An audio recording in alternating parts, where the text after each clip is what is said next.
Welcome to doctor மைட்லிஸ் music therapy channel. இந்த வகுப்பறையில் ரீடிங் ஸ்கில்ஸ் எப்படி டெவலப் பண்ணிக்கிறது? வகுப்பறையிலன்னு சொன்னால் ஒரு 30லேருந்து 40 பிள்ளைங்களும் இருப்பாங்க. இந்த 40 பிள்ளைங்களுக்கும் ஒரு படிக்கிற திறமையை வளர்த்து விடணும். இது ஆசிரியரோட கட்டுப்பாட்டில் இருக்கிற இடம். அதனால் ஆசிரியர் அந்த 40 பிள்ளைங்களுக்கும் தினமும் ஒரு 5 அல்லது 10 நிமிஷம் ஏதான ஒரு பாடத்தில் படிக்கிற திறமையை வளர்த்துக்கணும். அது பாடம் சொல்லி கொடுக்குறோம் இல்லையா, that is prose and poetry அப்படின்னு உண்டு. அந்த பொயட்ரி படிக்கிறதா இருந்தாலும் ப்ரோஸ் படிக்கிறதா இருந்தாலும் அதுக்கு ஒரு ஆக்சென்ட் இருக்கணும், அந்த தொனி மாறாத படிக்கணும், அந்த குரலில் இருக்கிற ஏற்ற இறக்கங்கள் சரியான அளவுக்கு பொருளை புரிய வைக்கிறதா இருக்கும். ஆனால் இது ஒரு 4ஆம் கிளாஸ்லேயே இந்த பழக்கம் வருமா, இந்த சாமர்த்தியம் பிள்ளைங்களுக்கு வந்துருமான்னு கேட்டால் நாட் அட் ஆல் பாசிபிள், இல்லைன்னு தான் நம்ம சொல்லணும். We should give the answer in negative form தான். ஆனால் ஓவர் த பீரியட் இதை நம்ம தொடர்ந்து ரீடிங் ஸ்கில்ஸை வளர்த்துக்கணும். அப்படின்றதுனால பேரண்ட்ஸை என்ன பண்ணலாம், வீட்டில் வாய் விட்டு படிக்கிறதுக்கு சொல்லிக் கொடுக்கலாம், எழுத்து கூட்டி படிக்கலாம். ஆங்கிலமாக இருந்தாலும் பிற மொழிகளாக இருந்தாலும் தாய்மொழியாக இருந்தாலும் எழுத்து கூட்டி படிக்க சொல்லலாம். அதுக்கு கொஞ்சம் நேரம் பிடிக்கும் தான்.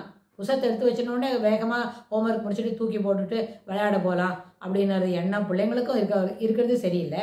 That has to be corrected. அதே மாதிரி தாயும் உட்காந்துமா ஹோம்ஒர்க் கொண்டு எழுதிட்டு போயிட்டோமா அதோட போகிறோம் அப்படின்னு நினைக்கிறதும் சரியில்லை. இப்போ அந்த ஒப்பீனியனும் அந்த ஒரு கருத்தும் என்ன பண்ணுது, மாற்றத்துக்கு உட்பட வேண்டியது தான்.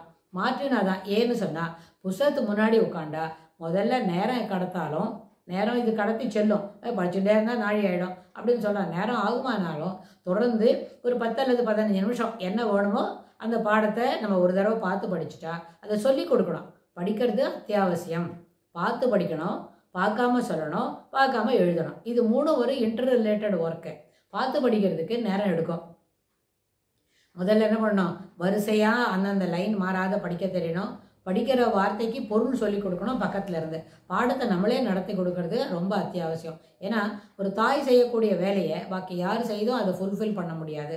தேர் மேபி இன்னைக்கு பர்சன்டேஜ் சினாரியோவில் ஒரு மதர் சரகேட் அப்படின்ற அந்த வார்த்தைக்கு பொருள் இல்லாத போயிடுது. போக போகிறத பார்த்தா மதரே அந்த வேலையை சரியாக செய்யும் போது how we can expect someone surrogate work எப்படி அது செய்யறதுக்கு வாய்ப்பில்லை. அதனால் நிச்சயமாக தாயே அந்த முயற்சியை மீண்டும் எடுத்து ஒரு நாளும் ஒரு 10 நிமிஷம் பாடம் படித்தா போகிறோம். ஹோம்ஒர்க் செய்கிறத பற்றி we will think about it later.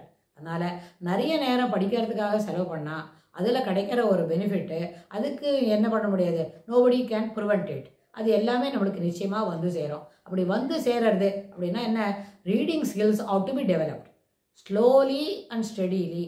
You should sit before the text.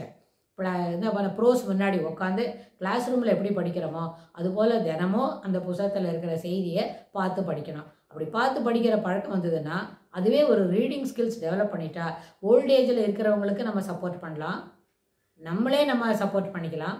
ஏன்னா நம்ம தாத்தாக்கு பேப்பர் படித்து காட்டலாம் அப்படின்னு வைங்க, அதில் ஒரு ப்ளஷர்ஸ் கிடைக்குமே, அதுக்கு ஈடு இணை எதுவுமே இல்லை. ஏன்னா நம்மளுக்கு சரளமாக படிக்க தெரியுது, அந்த ஆக்சென்ட் டெவலப் ஆகும், பொருள் புரியும், நம்மளுக்கே பொருள் புரியும். அப்படின்னா ஒரு 8 அல்லது 9 வயசுலேருந்து இந்த ஹேபிட்டை வளர்த்துக்கிட்டா அது இட் வில் டேக் மினிமம் ஒரு 3 to 4 years ஆகும். ஆனால் 4 years தொடர்ந்து நம்ம இந்த வேலையை செய்துட்டு இருந்தால் அந்த ரீடிங் ஸ்கில்ஸ் டெவலப் பண்ணிக்க வேண்டியது அத்தியாவசியம்னு புரியும், வந்துடும். அது புரியறதுக்கு முன்னாடியே நம்மளுக்கு சரளமாக படிக்கிறதுக்கு வந்துடும். படிக்கிறதுக்கு வந்துட்டாலே வி ஹேவ் ஒரு ஆடட் ஸ்கில், ஒரு சூப்பரான ஒரு வேலை நம்ம வச்சுருக்கிறோம். நம்மளால் தொடர்ந்து எளிமையாகவும் சுலபமாகவும் வேகமாகவும் படிக்க வரணும். முதல்ல டு பிகின் வித் என்ன பண்ணணும், 20 நிமிஷத்துக்கு ஒரு 200 வார்த்தை கூட படிக்க முடியாது. ஏன்னா பிள்ளைங்களுக்கு எழுத்து தெரியாது. இந்த பர்சன்டேஜ் சினாரியோவில் எப்படி சொல்கிறாங்க, எல்லாம் வார்த்தையாக சொல்லி கொடுக்குறாங்க, எழுத்தை பற்றி தெரியாததுக்கு அளவு இல்லாமல். ஆனால் எழுத்தை புரிஞ்சுக்கிட்டா நிச்சயமாக ஒரு லெட்டருக்கும் ஒரு பொருள் இருக்குது, அதாவது அந்த ஒரு வார்த்தைக்கு சரியான பொருள் இருக்குது.